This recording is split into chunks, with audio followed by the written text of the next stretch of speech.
মানুষ বলা শুরু করতেছে যে আগেই ভালো ছিলাম। আওয়ামী লীগের এই অবস্থায় আপনি বলতেছেন যে চলে যাবে, ক্ষমতায় চলে যাবে। আপনি নির্বাচন দেন, আওয়ামী লীগকে আসতে দেন। আরে আওয়ামী লীগ তো দূরের কথা, শুধুমাত্র জাতীয় পার্টি যদি নির্বাচনে আসে, শুধুমাত্র জাতীয় পার্টি যদি নির্বাচনে আসে, জামাতের এমন ভয় যে এই জাতীয় পার্টির যদি আওয়ামী লীগ সমর্থন করে দেয়, আর আওয়ামী লীগ যদি বলে যে জাতীয় পার্টির ভোট দাও, তাহলে আওয়ামী লীগের লোক এবং দেশের সাধারণ মানুষ যারা 24-এর গণ আন্দোলনে আশায় বুক পেতেছিল যে মামদানির মতো সৎ বা মাহাতির মোহাম্মদের মতো সৎ নেতৃত্ব, ম্যান্ডেলার মতো সৎ নেতৃত্ব বাংলাদেশে গড়ে উঠবে, এই ছাত্রদের উপর অনেক আশা করেছিল। 3 মাসের মধ্যে নির্বাচন হলে ভিন্ন রেজাল্ট হতে পারত, বল ছাত্রদের পক্ষে যেতে পারত। দিন যত গিয়েছে এই ছাত্ররাই দুর্নীতিতে আসক্ত হয়েছে। তারা ত্রাণের টাকা, কত রিক্সাওয়ালা, কত মুক্তিযোদ্ধা, কত মা বোনরা তাদের গহনা নিয়ে শেষ সম্বল টাকা পয়সা ত্রাণের তহবিলে জমা দিয়েছিল, সেই টাকার হিসাব আজ পর্যন্ত ছাত্ররা দিতে পারেনি।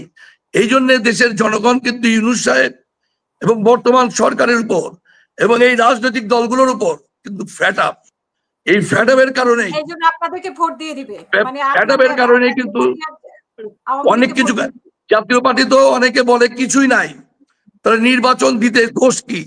আমরা একটা দাওয়াত খাইতে গেছি এই কেরানীগঞ্জ, সেই কেরানীগঞ্জে আমাদের দাওয়াত খাইতে দেয়নি আমাদের নেতাদের।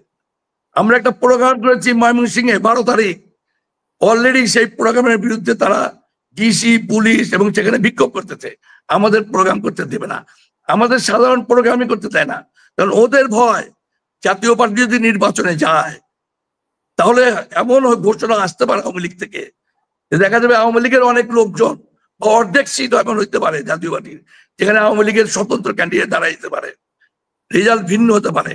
তো এবারের নির্বাচন যেটা করতে চায় সরকার, করতে চায় সেই নির্বাচনটা কিন্তু 88-র ভোটকে হার মানাবে, 96-এর বিএনপির ভোট ফেব্রুয়ারি সেটা হার মানবে, 14, 18 এবং 24 এই ভোট হার মানবে। এখন যে নির্বাচন হবে, দেশের অর্ধেক জনগোষ্ঠী নিবন্ধিত, প্রায় 20টির উপরে দল যারা নির্বাচন করতে পারবে না, করতে দেওয়া হবে না। তো এমন একটা খালি মাঠের নির্বাচন, এটা তো করার দরকার পড়ে না, নিজেরা সিট ভাগ করে নিলে হয়।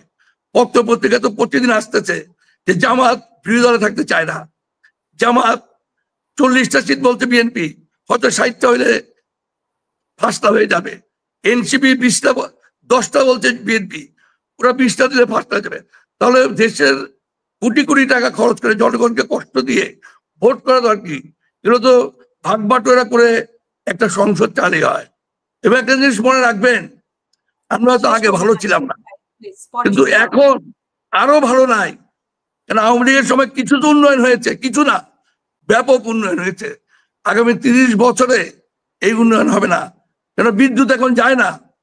মেট্রো রেল, যে আওয়ামী লীগ আরো 1.5 বছর থাকতো তাহলে তো কেরানীগঞ্জে চলে যেত, হয়তো নারায়ণগঞ্জে চলে যেত। মেট্রো রেল কত দ্রুত মানুষকে যাতায়াতের ব্যবস্থা করেছে।